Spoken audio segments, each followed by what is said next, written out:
본 방송에서 제공하는 투자 정보는 투자 판단에 대한 조언입니다. 방송에서 제공하는 주식의 가치, 가격 상승 및 하락에 대해서는 방송사에서 보장하지 않습니다. 시청자 여러분 안녕하세요. 오늘을 돌아보고 내일을 준비하는 오늘장 내일장 2부 진행의 백선혜입니다. 장 마감까지 확실한 승부 전략과 내일장 주목할 섹터까지 제시해드리고 있습니다. 오늘도 저희 방송과 함께 하시면서 성공적인 투자 전략 가득 담아가시기 바랍니다. 본 방송에서 제공해드리는 정보는 투자 판단을 위한 조언일 뿐 해당 주식의 가치와 수익률을 보장하지는 않습니다. 아울러 서울경제TV와 서울경제신문은 당사의 브랜드입니다. 최근 당사를 사칭하는 피해 사례가 늘어나는 만큼 각별히 주의해 주시기 바랍니다. 또 저희 방송 유튜브를 통해서도 보실 수 있습니다. 유튜브 검색창에 서울경제TV라고 검색하시면 저희 방송과 함께 하실 수 있으니까요. 실시간으로 댓글 참여도 많이 해주시기 바랍니다. 그러면 오늘장 내일장 2부 본격적으로 시작하겠습니다. 급락하는 종목에 대한 생존 전략을 모색해 보겠습니다. 종목 SOS 시간. 오늘은 바로자산운용의 윤정식 상무와 연결되어 있습니다. 상무님 안녕하세요. 네, 안녕하세요.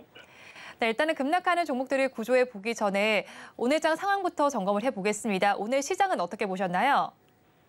네, 오늘 시장 오랜만에 상승에 대한 빨간불 좀 적극적인 빨간불 오랜만에 사실 보는 그런 모습들이 나오고 있죠. 양시장 모두 1%가 넘는 이 상승의 모습을 보여주고 있습니다. 이 1% 넘게 상승한 게 양시장 모두 1% 넘게 상승한 게 7월 3일이 있었고요. 그리고 사실 6월 달에 거의 없었죠. 그러면서 굉장히 좀 부진한 모습들, 그리고 이 7월에 놓고 보면은 7월 자체는 상승한 날이 7월 첫 거래일인 7월 3일, 그리고 오늘 이틀만 상승을 했습니다. 6월 달도 대부분 하락하는 모습들, 외국인도 매도하고 기관도 특히나도 7월 들어서 기관의 매도 굉장히 거세지는 그런 모습들이 많았었는데, 오늘은 오랜만에 외국인과 기관이 모두 양시장을 매수하는 모습으로 시장 상승을 하는 그런 모습이 나타나고 있습니다. 지난주 같은 경우 놓고 보면은 이 기관의 매도가 상당히 좀 무서운 그런 모습을 많이 보여줬거든요. 이 7월 5일 날 6천억 원대, 7월 6일은 4천억 원대, 7월 7일은 7천억 원대의 매도, 3일 동안 거의 2조 원 가까운 매도 금액이 나왔습니다. 굉장히 큰 금액의 매도가 나왔었는데, 지난주 같은 경우는 GS건설 악재도 있었고요. 그리고 새마을금고 사태로 인한 대규모의 채권과 주식 매도도 있었습니다. 이런 악재들이 있었는데, 이런 악재는 우선적으로 놓고 보면 어제 같은 경우 매도 금액이 많이 줄었고 오늘 매수로 전환됐다라는 점, 이런 부분들로 추정해 볼 때 이 기관의 그런 대규모의 악재로 인한 매도는 상당 부분 좀 많이 좀 해소가 됐다라고 보여지고요. 이 차트적으로도 의미가 오늘은 좀 있는 날입니다. 사실은 지난주에 61선을 아래로 하방으로 깨면서 내려왔죠. 그럼 2,500선이 121선입니다. 2,500선까지 하락에 대한 가능성 사실 염두를 해둬야 되는 상황이었고, 특히나도 어제 같은 경우 소폭이긴 했지만 그래도 또 하락을 했습니다. 그러면 또 부담이 되거든요. 어제 종가가 2,520포인트였습니다. 이제 2,500포인트, 그러니까 121선까지 터치를 할 수도 있겠다라는 이런 이 우려감이 있었는데, 오늘 같은 경우 상승하면서 다시 61선 부근까지 살짝 올려놓는 그런 모습들도 나타나고 있다는 점. 그러니까 외국 기관의 매도가 지난주에 대규모 악재로 인한 매도가 어느 정도 좀 마무리됐다는 걸 오늘 확인할 수 있는 게 첫 번째고요. 두 번째로는 이 121선까지 가지 않고 다시 여기서 상승으로 좀 돌렸다라는 점, 이런 모습들이 오늘은 좀 의미가 있는 수급이다라고 보여지고요. 외국인 기관 매수를 합니다. 그러면 우선 섹터별로 좀 살펴본다라면 코스피에서 가장 많은 매수가 들어가는 게 운수 장비입니다. 이 운수 장비 쪽에는 대표적으로 자동차와 조선이 있죠.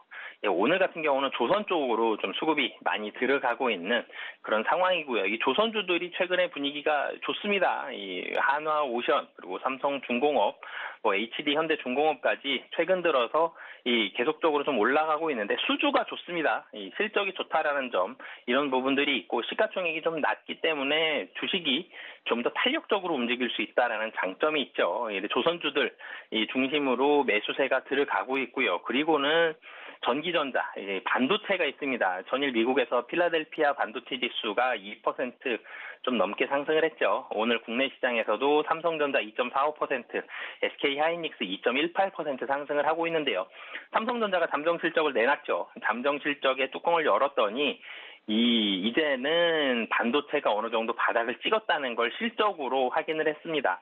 반도체에 대해서 삼성전자 실적이 5천억이냐, 7천억이냐, 3천억이냐 이 몇천억 차이가 중요한 게 아니라 반도체가 지금 바닥을 정말로 찍었느냐 이걸 확인하는 게 중요했었는데 이 반도체에 대한 바닥을 확인했다라는데 삼성전자의 잠정 실적은 상당히 의미가 있었고요.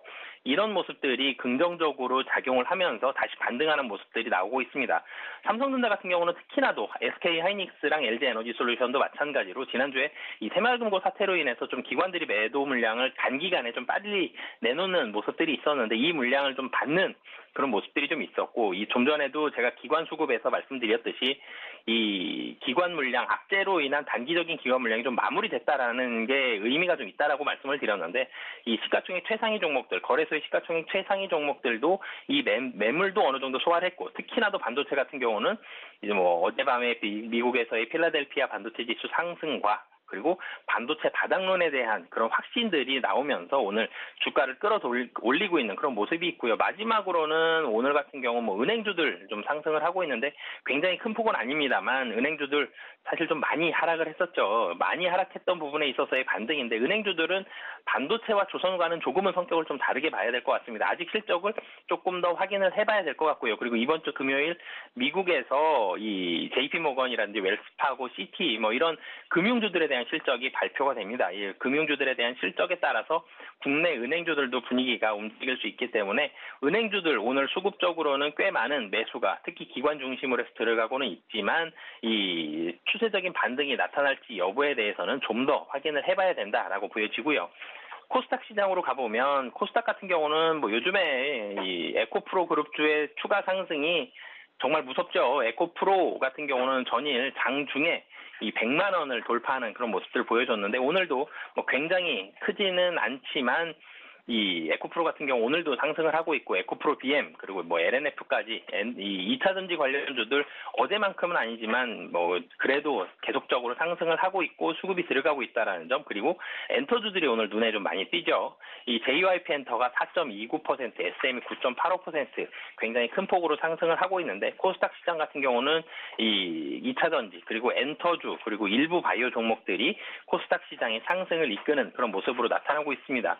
환율 같은 경우도 오늘 12원 하락하면서 수급적으로도 외국인들의 수급에 대한 부담감을 좀 덜어주고 있는 긍정적인 모습이 오늘 좀 나오고 있고요.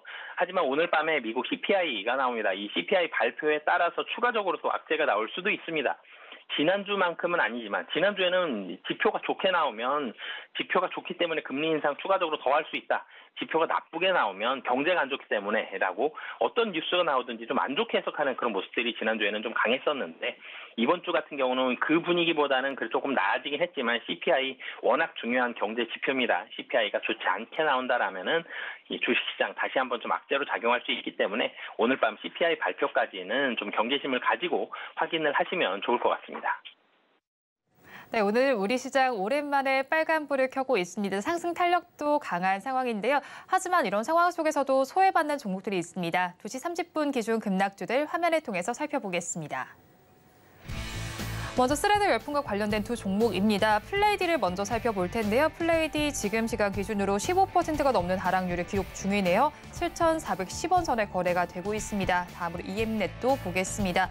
역시나 13%대 내림세가 관찰되고 있습니다. 지금의 주가는 4,135원 선을 지나고 있습니다. 다음으로 한스 바이오메드를 보겠습니다. 리프팅 등 기능성 미용 제품을 제조하고 판매하는 업체입니다. 오늘 장에서는 8%대 약세를 보이고 있습니다. 지금의 주가는 23,150원 선을 지나고 있습니다. 다음으로는 우크라이나 재건과 관련된 두 종목이 지금 하락하고 있습니다. 다산 네트워크스의 주가를 먼저 볼 텐데요. 6%가 넘게 빠지고 있네요. 6,490원 선을 지나고 있고요. 마지막으로 삼보토건 보겠습니다. 5% 넘게 빠지면서 지금의 주가는 4,700원 선 내외에서 거래가 되고 있습니다. 급락하는 종목들 저와 함께 살펴보셨는데요. 이 종목들에 대한 궁금증이 있으시거나 또 다른 종목에 대한 궁금증이 있으시다면 유튜브 댓글창에 남겨주시기 바랍니다. 그러면 저희는 첫 종목부터 구조를 해보도록 하겠습니다. 플레이디를 구조를 해보겠습니다. 최근에 스레드 열풍으로 급등했던 종목입니다. 2거래일 연속 강세를 보이다가 오늘 장에서는 빠지고 있습니다. 플레이디의 경우에는 메타의 주요 서비스인 페이스북을 고객사로 보유한 마케팅 서비스 제공 업체인데 이 종목 지금 차익 실현 매물이 나온다라고 풀이를 해봐야 할까요? 아니면 테마성 이슈로 재료가 소멸됐다라고 봐야 할까요?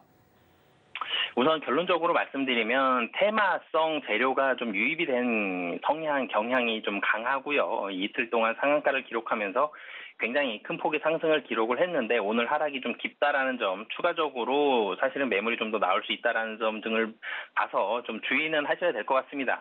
상승에 대한 이유를 좀 살펴보면 우선 플레이디가 이 KT그룹의 온라인 광고 대행사로서 이 페이스북을 고객사 중에 하나를 페이스북을 가지고 있다. 이런 부분들이 좀 호재로 작용을 했습니다. 이 플레이디의 이 최대 주주가 나스미디어와 KT죠. 그러면서 이 KT의 이런 온라인 광고 대행사에 대한 이런 이 일을 맡고 있는데 이 메타 같은 경우는 마크 저커버그가 이 메타 최고 경영자 CEO 이 마크 저커버그가 스레드가 주말 동안 스레드가 가입자 1억 명을 달성했다라면서 아직까지는 뭐 별다른 프로모션을 진행하지 않은 상황이어서 굉장히 좋은 모습이다. 이렇게 굉장히 극찬을 좀 했었죠. 이 출시가 5일이었습니다. 5일 만에 가입자를 1억 명을 돌파를 했습니다. 스레드의 가입자 증가 추세는 굉장히 빠른 모습이죠. 5일 동안 1억 명이 넘었으면 하루에 2천만 명씩 가입을 했다라는 건데 이런 모습들이 시장의 주목을 좀 많이 받았습니다. 그러면서 이 앨런 머스크가 가진 트위터 같은 경우는 트래픽이 일주일간 11%가 감소하는 이런 모습들이 있었는데 이 스레드가 굉장히 큰 폭으로 이 가입자가 증가를 했다라는 점이 이 플레이디에 대해서 기대감을 많이 좀 갖게 하는 그런 모습으로 작용을 했습니다. 이 플레이디 같은 경우는 기대감이 굉장히 높았죠. 그리고 이전에 놓고 보면은 이 거래량이 상당히 좀 적은 종목이었습니다. 하루에 거래량이 10,000주도 채 되지 않는 날도 있었거든요. 이 플레이디 같은 경우는 가격이 이 5,000원에서 한 7,000원 정도에서 주로 움직이고 있었다라는 점 등을 감안하면 거래량이 굉장히 낮은 종목이죠. 그런 종목이었다가 7월 7일, 그러니까 지난주 금요일과 어제 월요일 날 이틀 동안 상한가를 기록하면서 급등에 대한 모습을 보여줬는데 오늘 같은 경우는 다시 좀 급락하는 그런 모습들이 나오고 있습니다. 분명히 이 페이스북 스레드에 대한 기대감을 가질 수 있고요. 테마로 엮일 수는 있겠습니다만 이걸 숫자로 확인하는 데는 시간이 좀 걸릴 수는 있기 때문에 단기적으로 급등한 부분에 있어서는 차익 매물이 지금 현재로서는 출회되고 있는 그런 상황이다라고 보시면 되겠습니다. 단기적으로는 차익 매물이 출회되는 과정이다라고 말씀해 주셨는데요. 그렇다면 플레이디 가지고 계신 분들께서는 어떻게 대응해야 할까요? 네, 우선 오늘 거래량도 굉장히 많고요. 음봉이 길게 나오고 있다라는 점, 그리고 매물대도 별로 형성이 되어 있지 않다라는 점 등을 봤을 때 지금 자리에서는 추가적으로 하락이 좀 나올 수가 있습니다. 매물이 한 번 더 나올 수 있다라는 점 등을 봤을 때, 그리고 테마적인 성격이 이틀 동안 좀 강했었죠. 그 테마가 조금 소멸됐다라는 점, 이런 부분들까지 감안한다라면은 도망가자라는 전략을 말씀을 드리겠고요. 그리고 이 가격적으로 좀 말씀을 드리면 추가적으로 만약에 계속 하락한다라면은 6,000원 정도 부근에서는 가격적으로 좀 매력을 가질 수가 있습니다. 그래서 6,000원 정도는 매수 가격, 만약에 추가적으로 더 하락할 수도 있습니다. 모든 테마가 다 소멸이 되고 이런 부분에 있어서는 만약에 기대감이 너무 많이 좀 줄어든다라면은 손절 가격은 5,500원, 만약에 6,000원 정도 재상승한다라면은 한 7,500원 정도까지 목표 가격 잡으시고 대응하시면 좋을 것 같습니다. 플레이디의 경우에는 추가 하락 가능성이 있으니까 도망가자라는 전략을 제시해 주셨고요. 가격 전략을 살펴보면 다시 매수하신다면 6,000원대에 진입을 해보시고 이때 손절 라인은 5,500원, 목표 주가 7,500원 잡아주셨습니다. 그렇다면 저희 다음 종목 구조해 보겠습니다. 한스 바이오메드를 구조해 볼 텐데요. 호수 NSS에서 민트 리프트를 소개했다는 소식이 전해지고 있는데 오늘 수급 상황을 보니까 외국인과 기관이 모두 팔고 있습니다. 그간 차트를 보면 우상향 기조를 보이다가 오늘 장에서는 빠지고 있는데 조정 장에 진입했다라고 봐야 할까요? 네, 사실 한스바이오메드 같은 경우는 실적에 대한 기대감이 굉장히 높은 종목입니다. 99년도에 설립이 되면서 뼈 피부 이식제라든지 의료기기, 이 의료기기 쪽이 대표적인 게 리프팅 실이 있죠. 이런 부분들 여러 가지 보형물이라든지 기능성 미용 제품 등을 제조해서 판매하는 그런 회사인데요. 이 페이스 리프팅 제품인 이 민트 리프트라는 제품이 굉장히 이 실적이 좋은 매출액에 있어서 굉장히 빠른 속도로 성장하고 있는 상황입니다. 이 민트 리프트를 포함한 의료기기 부문 매출이 2019년도는 79억이었는데요. 2022년도를 본다라면 326억입니다. 한 4배 정도, 4배 이상 상승한 모습이 있고요. 그리고 23년도는 상반기에만 80억 정도를 기록하면서 계속적으로 좀 증가하는 그런 모습들이 있는데 이 시장이 미국에서에 대한 성장 부분이 상당히 기대를 많이 받고 있습니다. 미국 등에서 이 슬리프팅 시술 같은 경우는 아직 초기 단계이기 때문에 이 미국향 매출에 대한 증가세는 당분간 지속이 될 것으로 예상이 되고 있고요. 미국뿐만이 아니라 미국에서 잘 되는 남미 쪽 나라들이 있죠. 이 콜롬비아라든지 멕시코와 같은 이 남미 그 아래쪽 남아메리카 쪽에 있어서의 그런 남미라든지 이런 국가에서도 빠르게 매출이 성장하고 있어서 향후 매출 성장이 상당히 많이 기대가 되고 있는 그런 상황입니다. 이 뼈와 피부 이식제 부분에 있어서의 매출도 동반해서 성장을 하고 있고요. 이 유방암 재건 수술에 대한 급여화로 인해서 재건 수술의 증가와 이 재건 과정에서 보형물과 이런 부분들을 다른 제품들을 사용하는 이런 모습들이 있어서 매출은 계속해서 상승하는 모습들을 보여주고 있습니다. 그러면서 실적은 계속적으로 올라가고 있는 그런 상황이고요.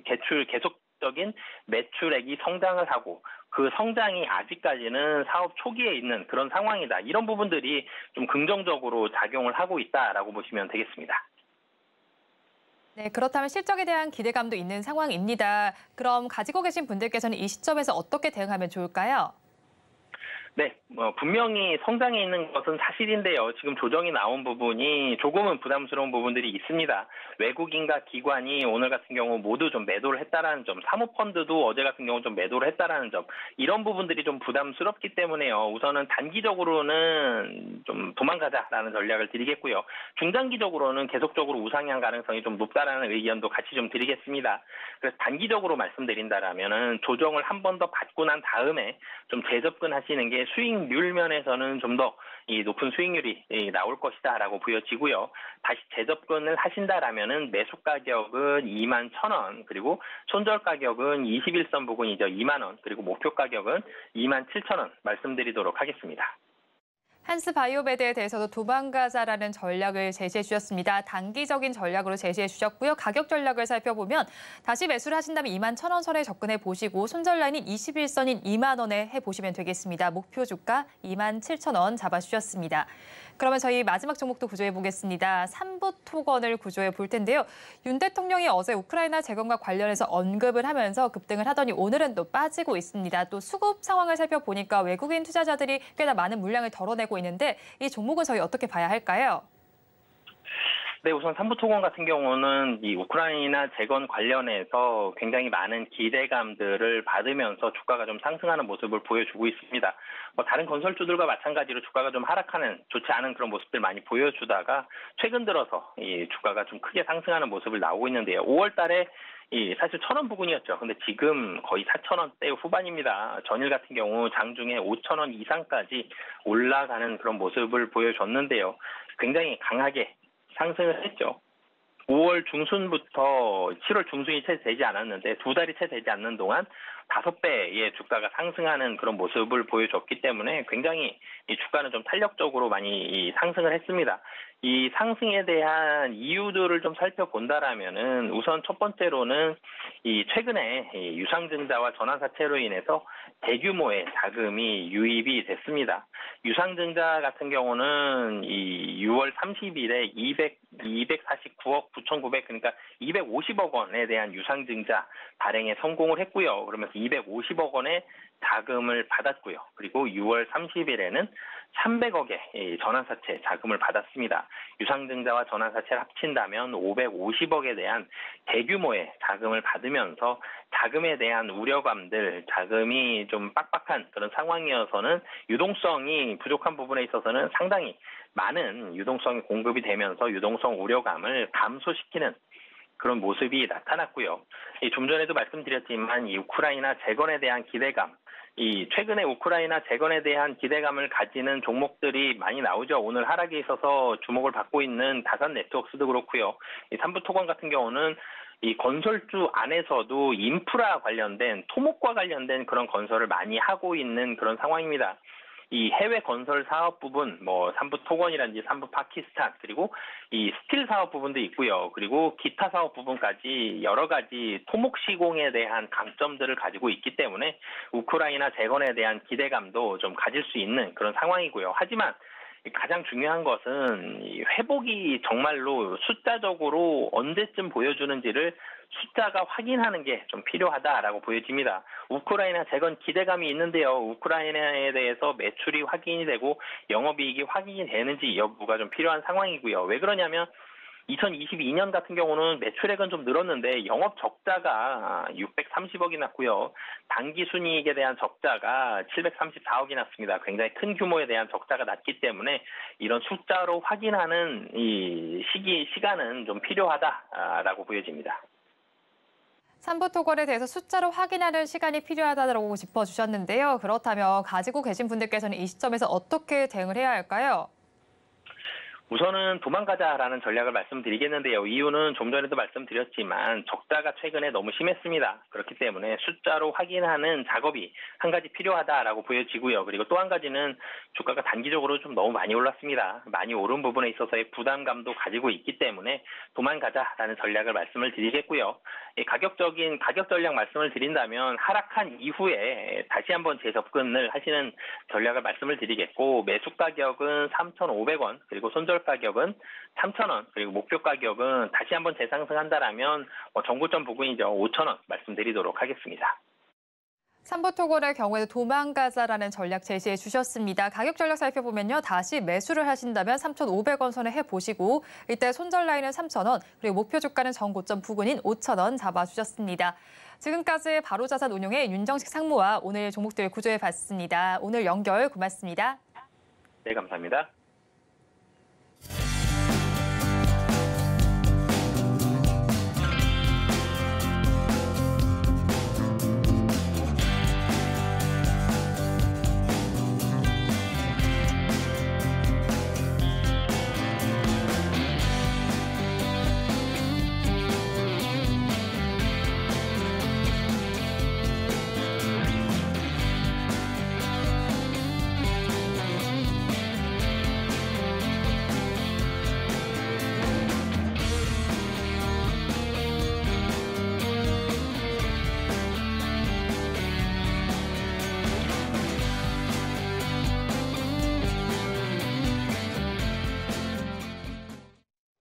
앞서서 급락주에 대한 대응 전략을 살펴봤다면 이번에는 오늘의 매매일지에 성공적인 마침표를 찍어드릴 찬스 종가 베팅 시간입니다.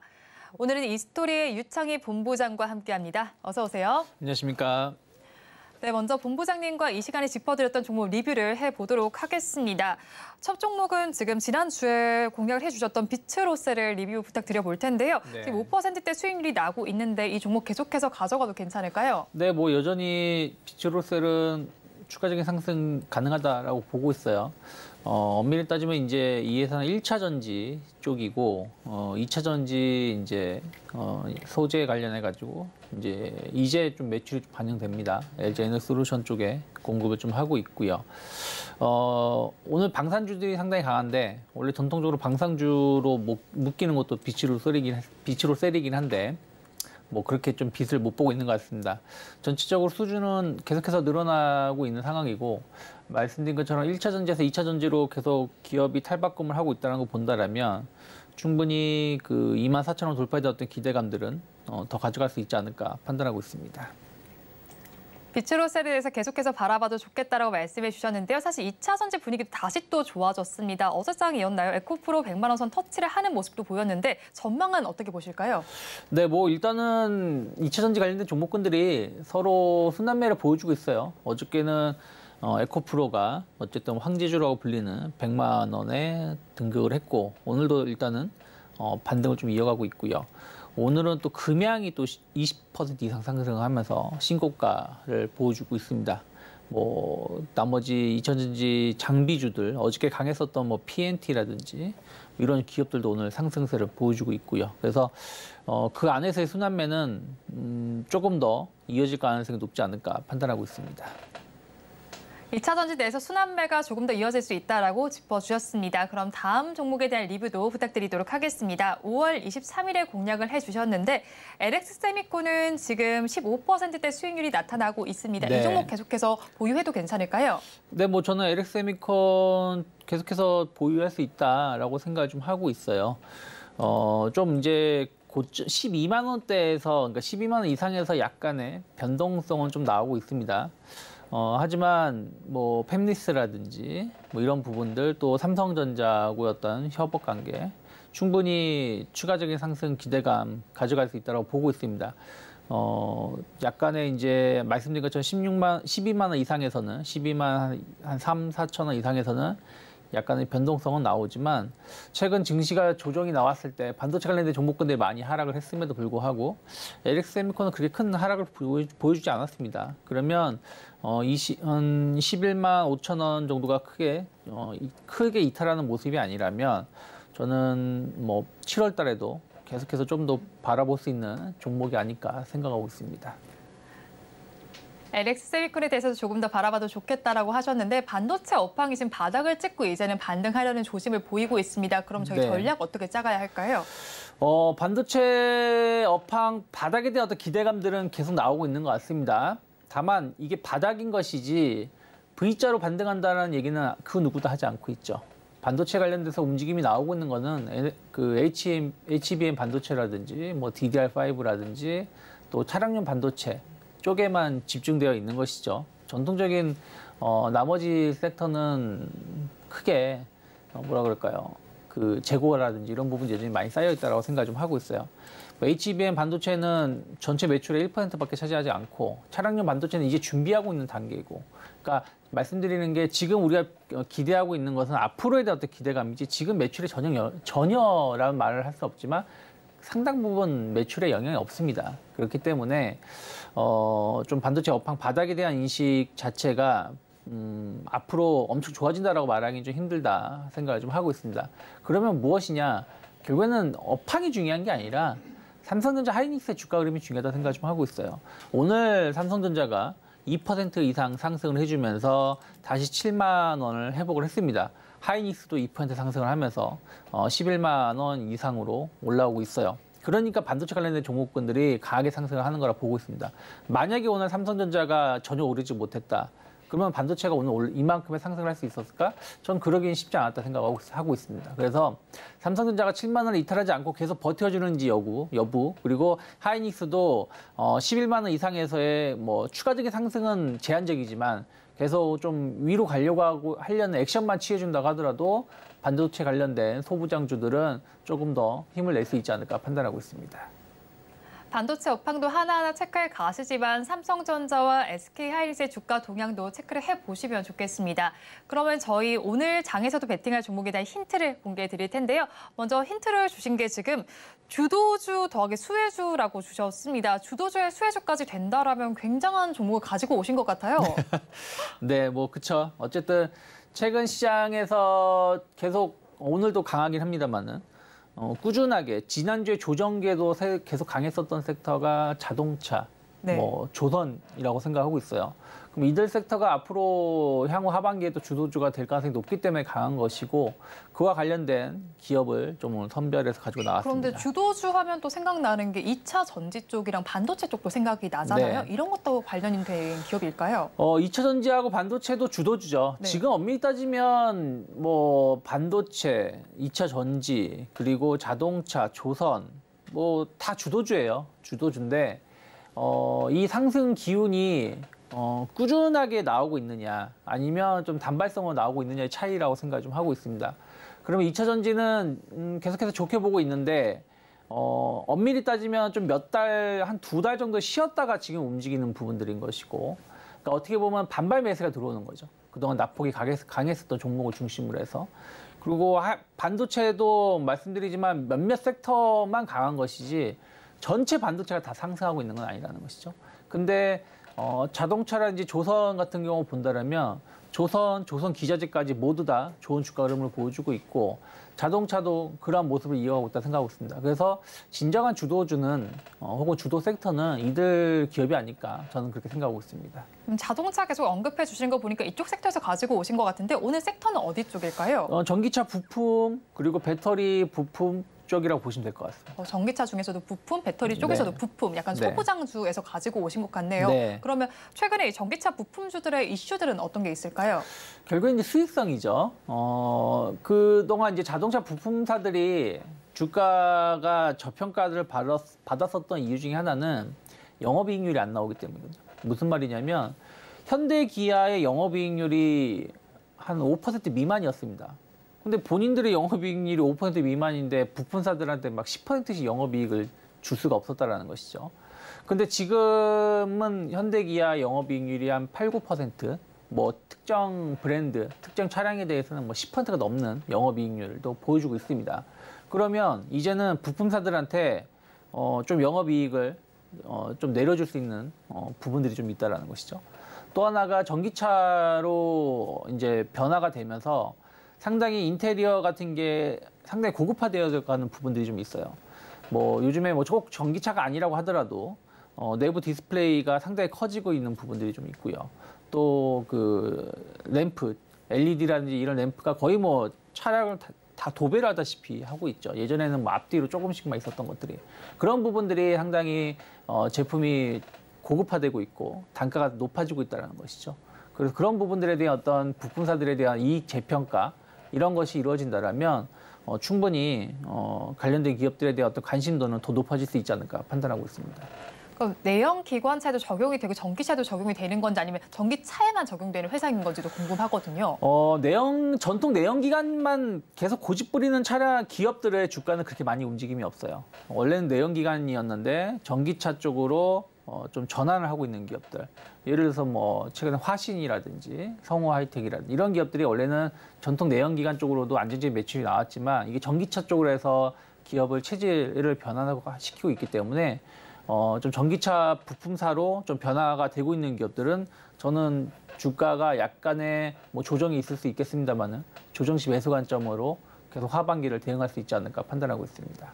근데 고객사를 사실 현대차와 기아만 둔다라면 수익성에 좀 제한이 있을 것 같은데 해외 다른 회사들과도 좀 제휴를 맺은 기업들이 좀 중요할 것 같아요. 어떤 기업들이 좀 있을까요? 지금은 현대기아하고 계약을 맺었던 것 자체가 글로벌 탑 부품사로 선정할 수 있다고 보고 있어요. 왜 그러냐면 내연기관 차량은 현대기아가 아무래도 뭐 예를 들어서 뭐 BMW라든지 벤츠에 비해서는 밀리는 부분들이 좀 있겠죠.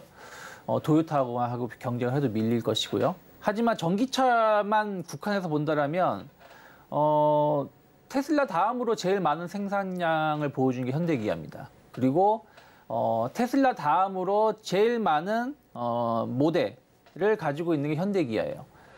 벤츠하고 뭐 BMW는 전기차가 있긴 있습니다만 특정 모델 한두 대밖에 없는 것이고 최대 경쟁 업체라고 할 수 있는 도요타 같은 경우는 전기차가 아예 없습니다. 최근에 렉서스 관련해서 한 대 출시를 했는데 뭐 이제 출시했다라는 것이죠. 판매를 뭐 본격적으로 하고 있는 것도 아니고 그런 부분들 본다라면 이미 현대기아는 전기차 쪽으로는 이미 시장을 리드하고 있다고 보고 있기 때문에 자동차 부품사들은 뭐가 중요하냐면 안정성이 제일 중요해요. 그러니까 우리가 뭐 스마트폰 같은 경우 중간에 고장 나더라도 뭐 AS를 받거나 정 안 되면 뭐 바꾸면 되는데 네. 자동차는 운행 중에 문제가 생기면은 사고로 연결될 수 있는 거거든요. 그렇기 때문에 현대기아에 혹은 테슬라에 어떤 제품을 공급하고 있다? 그러면은 다른 기업들이 이제 전기차를 만들려고 했을 때 그 기업을 먼저 선택할 수밖에 없다는 것이죠. 안정성이라든지 이미 성능이 입증된 것이기 때문에. 그래서 전기차 부품사들은 현대기아의 제품을 공급하고 있다 혹은 테슬라의 제품을 공급하고 있다는 것 자체가 앞으로 다른 브랜드로도 영역을 넓혀갈 수 있다라고 보시면 될 것 같습니다. 네, 그러네요. 아무래도 현대차와 기아, 테슬라의 제품을 공급하고 있다, 고객사로 두고 있다라고 하면 더 믿음이 갈 것 같습니다. 그럼 오늘 종목은 어떤 종목일까요? 네, 오늘 나노팀이라는 회사를 가지고 나왔습니다. 어저께 이제 한 2시쯤에 한 그 현대기아 쪽에 그 차량 배터리 열 관리 관련된 부품을 5천억 수주했다라고 하면서 주가가 올라왔었는데 오늘은 아직은 좀 반응을 안 하고 있습니다. 근데 이게 왜 중요하냐면 이 방열 제품이 배터리의 그 자동 전기차에 상당히 중요한데요. 우리가 요즘에도 이제 그 스마트폰이라든지 혹은 보조 배터리 같은 거 비행기 타실 때 보면은 예전에는 그냥 화물 쪽에 트렁크에 실었지만 지금 다 들고 타야 되거든요. 왜냐하면 화재가 날 수 있기 때문에 배터리 이런 작은 제품도 화재에 대해 상당히 민감한데 전기차에 들어가는 배터리는 엄청 큽니다. 우리가 전기차에 들어가는 배터리의 양이 어느 정도의 크기를 자랑하냐면은 뭐 EV9 같은 경우 이런 차량에 완충을 하고 나서 우리가 일반 가정에서 4인 가족 기준으로 한여름에 에어컨 빵빵 틀고 사용했을 때 한 달 가까이 쓸 수 있는 전기를 그 배터리에 보관을 하고 있습니다. 그만큼 상당히 많은 전기를 그 안에 보관하는데 이 운행을 하면서 열이 상당히 많이 난다는 것이죠. 그래서 리튬 이온 배터리가 원래 열이 많이 납니다. 그래서 이것을 관리를 얼마나 잘하냐 못하냐가 상당히 중요해요. 왜냐면 전기차는 한번 화재가 나면 전소할 수밖에 없는 거거든요.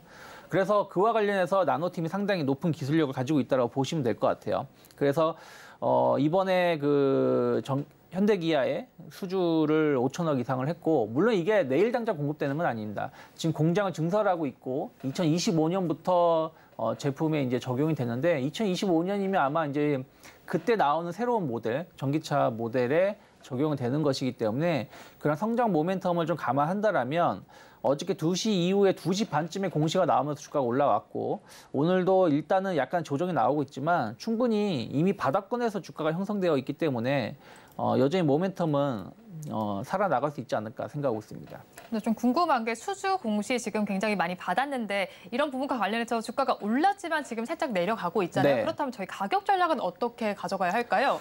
저는 25,000원이 어쨌든 이 회사가 최근에 형성되었던 그 바닥권입니다. 그러니까 이 회사 상장한 지도 얼마 되지도 않았고 25,000원을 중심으로 해서 지금 4개월째 바닥을 형성하고 있다라고 보고 있기 때문에 25,000원을 크게 이탈하지 않는다라면 저는 분할 매수 관점으로 아직은 유효하다라고 생각하고 있고요.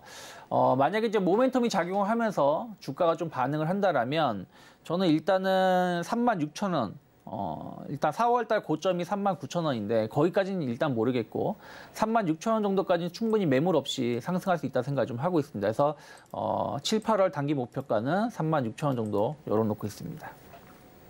네, 나노팀에 대해서 살펴주셨습니다. 오늘 종가 베팅할 종목 체크해 주셨으니까 투자 의견에 참고해 보시기 바랍니다. 그럼 저희 마감 동시효과 구간 분위기를 체크해 보도록 하겠습니다. 올해 양대 시장 이제는 눈치를 좀 챈 걸까요? 드디어 또 상승불을 켜주고 있습니다. 코스피는 1.54% 강세로 2,559선에 마감을 준비를 하고 있고요. 코스닥 지수는 더 좋습니다. 2%대 오름세가 나타나면서 878선의 종가 형성을 준비하고 있는데요. 수급 상황 이어서 좀 보도록 하겠습니다. 코스피 시장의 수급 양상을 살펴보니까요. 외국인 투자자들과 기관 투자자들이 쌍끌이 매수를 해주고 있고 개인 투자자들만 매도세를 보이고 있습니다. 그래서 코스닥 시장도 보겠습니다. 코스닥 시장 역시도 같은 수급 양상이 관찰되는데 외국인 투자자들이 3천억 원 넘게 매수를 해주고 있습니다. 오늘 시장 본부장님께서는 어떻게 보셨나요?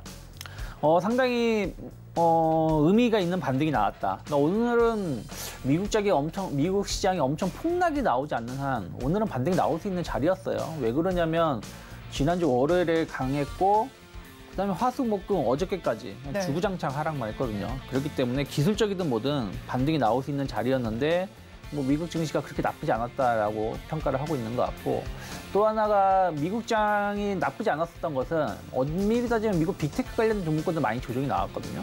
그런데도 불구하고 버텼다라는 것은 일단 국채금리가 좀 하락을 했기 때문에 증시가 좀 버텨줬다 생각을 좀 하고 있습니다. 그래서 그런 부분들도 투자 심리를 좀 개선시켰다 생각을 하고 있어요. 그래서 외국인들이 유가증권 시장에 한 1,700억 정도 상당히 오랜만에 매수가 들어오는 거예요. 네. 그동안 좀 외국인들은 좀 매도세를 계속 보여줬었거든요. 일별로 보신다라면 지난 7월 5일을 제외하고는 꾸준하게 한 1,000억 내외의 매도세가 시장을 압박을 했는데 오늘은 한 1,700억 정도 매수가 들어왔고 코스닥에 3,000억 정도 강한 매수가 들어왔죠. 아무래도 2차 전지 쪽에 대한 매수가 들어왔다 생각하고 있고 무엇보다 선물 쪽에서 어저께도 한 7천 계약 가까운 매수가 들어왔지만 오늘도 장중에는 12,000계약 가까이 매수가 들어와 주면서 일단은 수급적으로 상당히 좀 의미 있는 매수가 들어왔다. 그러면서 주가 지수도 그동안 전각 후약이었죠. 네. 오전엔 강했지만 오후엔 약했지만 오늘은 계속해서 오후장까지 끌어올릴 수 있었던 힘을 보여주었다라고 보고 있습니다. 외국인의 매도세에 대해서 좀 짚어주셨는데 사실 외국인보다 더 오랫동안 매도 행렬을 이어왔던 기관이었습니다. 네. 코스피와 코스닥 양대 시장에서 모두 5거래일 연속 매도하더니 오늘은 드디어 매수세로 전환이 됐는데요. 기관에 이렇게 전환된 배경은 뭘까요? 뭐 기관 투자자들은 뭐 각자 다르다고 생각하고 있어요. 뭐 예를 들어서 뭐 그 금융 투자 쪽도 있고 뭐 연기금도 있고 또 종금사 쪽도 있는데 지난주에는 좀 수급적으로 조금 안 좋았었던 것은 종금사 쪽에 대한 어떤 매도 물량이 좀 있었다. 새마을금고 이슈가 좀 있으면서 관련된 자금도 있었다 생각하고 있고요. 또 기관 투자자분들은 아무래도 조금 이제 그 6, 7월로 넘어가면서 좀 종목 리밸런싱 작업을 좀 했다라고 생각하고 있어요. 그러면서 약간 삼성전자 같은 부분들에 대해서 약간의 일부 차익성 매물도 좀 나왔다라고 보고 있습니다. 그래서 기관 투자자들은 전체적으로 본다라면 공격적으로 주식을 매수하지는 않기 때문에 일단 뭐 오늘 정도의 매수세가 유입된 것만으로도 시장에는 긍정적이었다라고 판단하고 있습니다. 네, 오늘 정도의 매수세가 좀 시장에 긍정적이었다라고 짚어주셨습니다. 그렇다면 업종별로도 흐름을 좀 살펴보면 좋겠는데요. 코스피 상황에도 지금 서비스업이 조금 상승하는 높은 상승률이 기록이 되고 있고 코스닥 지수의 경우에도 살펴보면요. 업종 구성을 보면 오락문화와 기타 서비스, 방송 서비스가 업종 상승률 상단에 올라와 있습니다. 네. 이 부분은 저희 어떻게 짚어봐야 할까요? 오늘 뭐 예를 들어서 오락문화 쪽이면 게임주들이 좀 올라왔어요. 근데 게임주 반등은 큰 의미는 없다라고 생각 좀 하고 있고요, 저는. 오늘 업종별로 대부분 업종이 강하다 보시면 될 것 같아요. 그렇죠. 뭐 반도체도 강하고 뭐 2차 전지도 강했습니다만은 그들이 너무 강해서 눈에 안 보인 것뿐이지. 뭐 조선주들도 고르게 2, 3%, 하나오션이 뭐 동시효과긴 합니다만 지금 6%대 호가가 접수되고 있는 것이죠. 그리고 오늘 방산주도 좋았습니다. 하나 에어로스페이스 관련된 종목을 강세를 보여줬기 때문에 전체적으로 분위기는 고르게 상승을 했다라고 보시면 될 것 같습니다.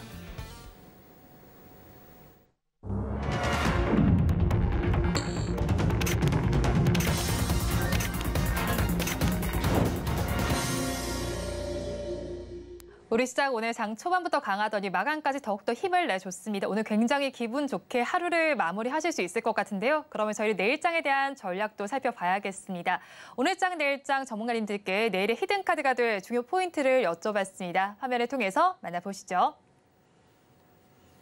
2분기 실적 시즌에 돌입했습니다. 투자 전략 어떻게 짜가야 할지 살펴봐야겠는데요. 먼저 미중산업경제연구소의 조용찬 소장님께서는 오늘은 2분기 실적 바닥 통과를 기대해보자라고 하면서 통신 서비스와 정보 기술에 주목해보자고 말씀해 주셨습니다. 다음으로 바로자산운용의 윤정식 상무님께서는 지금 의견을 또 제시를 해주셨는데 이 부분 한번 살펴보도록 하겠습니다. 윤정식 상무님께서도 바로 자동차 조선이라고 한번 관심을 필요하다라고 말씀해 주셨고요. 마지막으로 골드스타의 황태규 대표님께서는 실적 발표 날이 변곡점이 될 수도 있고 하락 가능성을 염두에 두자라고 말씀을 해 주셨습니다. 이에 대해서 본부장님은 어떤 의견을 가지실까요? 오늘 상승에 너무 흥분할 필요는 없다고 생각 좀 하고 있어요. 왜 그러냐면 종합주가 지수가 아까도 말씀드렸지만 121선까지 거의 뭐 반등다운 반등 없이 하락을 했다라고 보고 있거든요. 그런 상황에서 좀 주가가 올라오는 것이기 때문에 이것은 기술적 반등인 것이지 여기서 뭐 새롭게 다시 2,700으로 가기 위한 발판을 마련했다 말하기에는 너무 성급하다라고 보고 있습니다. 하지만 어쨌든 수급적인 측면에서 본다라면 일단은 좀 중요한 시점에서 매수가 들어졌다라고 생각을 좀 하고 있고요. 여기서 이제 추가 반등 강도를 좀 봐야 된다 생각하고 있어요. 바로 뭐 돌파를 V자로 가서 2,650으로 가는 게 제일 좋겠습니다만은 솔직히 그렇게 가기에는 좀 쉽진 않죠. 왜냐하면 미국 증시도 약간 고점에 대한 어떤 부담감들 있고 유럽 증시도 최근 들어서 보면 121선에 이탈하는 모습을 보여줬다는 것이죠. 아시아 증시도 뭐 홍콩이라든지 대만 증시 보면은 여전히 좀 그렇게 좋지 못합니다. 일본 증시도 약간의 고점에 대한 부담감이 있고요. 그렇기 때문에 우리나라만 뭐 매일같이 올라가면서 7월 말까지 2,700 간다라고 말씀드리기는 좀 쉽진 않다 판단하고 있고요. 다만 21선까지 회복을 할 수 있는 발판은 마련됐다 생각하고 있어요. 그러면 뭐 2,600 정도 언저리까지의 어떤 반등은 충분히 나올 수 있다고 보고 있고, 그러면서 이제 아마 한 내일이나 내일 모레까지 반등을 준다라면 뭐 다음 주까지는 좀 횡보세를 보여주지 않을까 판단하고 있습니다. 길게 본다라면 그 다다음 주가 FOMC 회의가 있기 때문에 어떻게 보면 2,600에서 한 2,550 사이, 혹은 2,600에서 2,630 사이, 요 21선하고 121선 사이에서의 어떤 박스권을 좀 한 2주 정도 보일 수 있지 않을까 판단하고 있습니다. 그리고 나서 FOMC 결과 또 그때부터 엄밀히 따지면 기업들 실적 발표거든요. 그러니까 어닝 시즌에 들어가는 거거든요. 미국은 이제 이번 주부터 기업별로 어닝 시즌에 들어가지만 우리나라는 이제 한 7월 말 정도서부터가 본격적으로 실적들이 발표를 하기 때문에 그러한 분위기가 이제 8월 증시를 상승으로 전환시킬지 아니면 추가적인 조정이 나올지 여부를 좀 봐야 되지 않을까 판단하고 있습니다. 그래서 저는 지금 올라간다고 해서 공격적으로 주식을 사야 되는 자리는 아니다 생각하고 있고, 일단 좀 손실을 보고 있는 종목의 낙폭이 손실을 줄어들거나 혹은 수익이 좀 나고 있는 종목이라면 일부 현금화 전략을 좀 이어가는 게 맞다 생각을 좀 하고 있고요. 순환매장 어쨌든 이제 박스권 흐름이기 때문에 순환매 장세는 계속 이어질 수 있다라고 보고 있고요. 일단 내일장을 좀 본다라면 뭐 여전히 자동차라든지 조선, 반도체 관련된 기업들을 조금 더 대응해 볼 수 있지 않을까 판단하고 있습니다. 네, 자동차와 조선 반도체 섹터 조시해보면 좋겠다라고 말씀해 주셨습니다. 그렇다면 또 내일은 에코프로 그룹주의 실적이 발표가 될 예정입니다. 실적 전망 어떻게 예상하시는지 좀 궁금하고요. 이 실적 발표에 따라서 주가는 어떻게 변동될 거라고 보시나요? 뭐 실적은 뭐 예상치 정도 나올 것 같아요. 뭐 예상을 크게 하회하지 않을 것 같다. 크게 하회할 것 같으면 주가가 이렇게 올라오기 쉽지 않다 생각 좀 하고 있거든요. 그래서 또 다만 이제 그런 것들이 이미 주가에 좀 선반영된 측면이 좀 있다 생각 좀 하고 있어요. 그래서 저는 좀 그로 인해서 주가가 올라온다라면 약간의 속도 조절 차원에서 약간의 눌림목 조정 가능성도 좀 대비해야 되지 않을까 판단하고 있습니다. 눌림목 가능성도 대비하면 좋겠다라고 말씀을 해주셨습니다. 그런데 오늘 또 코스닥 시장의 시가총액 상위 종목들 중에서 살펴보면 포스코 DX가 굉장한 상승률을 보여줬습니다. 이전 상장 소식이 나와 있는데 이 재료가 어느 정도까지 이어질 거라고 보실까요? 이제 이전 상장을 하게 된다라면 일단 단기적으로 이제 공매도 세력들이 좀 매도를 좀 청산해야 되는 부분들이 좀 있어요. 그러니까 그런 이슈들, 그리고 어쨌든 신용융자 자금이 좀 정리가 돼야 되는 부분들이 좀 있습니다. 그래서 그런 수급적인 어떤 기대감에 의해서 주가가 좀 반등을 좀 했다라고 보고 있고, 또 꼭 그게 아니라고 하더라도 최근에 포스코 그룹사들의 주가 흐름을 본다라면 대부분의 종목군들이 이러한 모습입니다.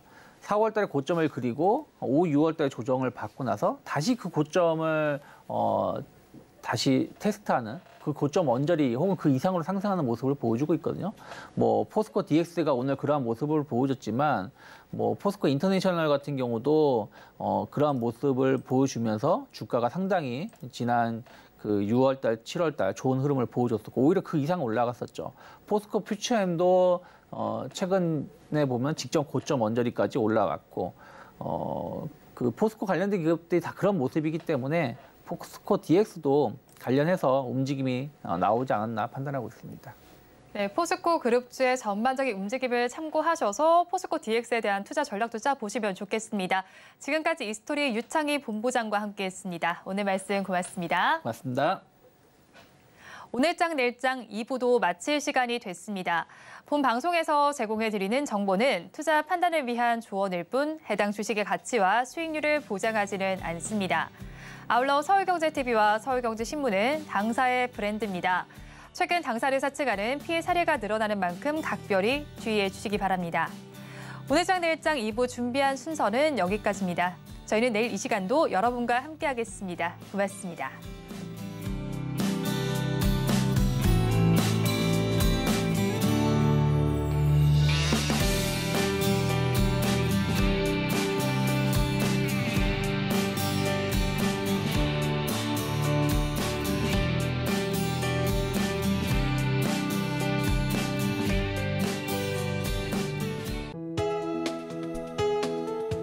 본 방송에서 제공하는 투자 정보는 투자 판단에 대한 조언입니다. 방송에서 제공하는 주식의 가치, 가격 상승 및 하락에 대해서는 방송사에서 보장하지 않습니다.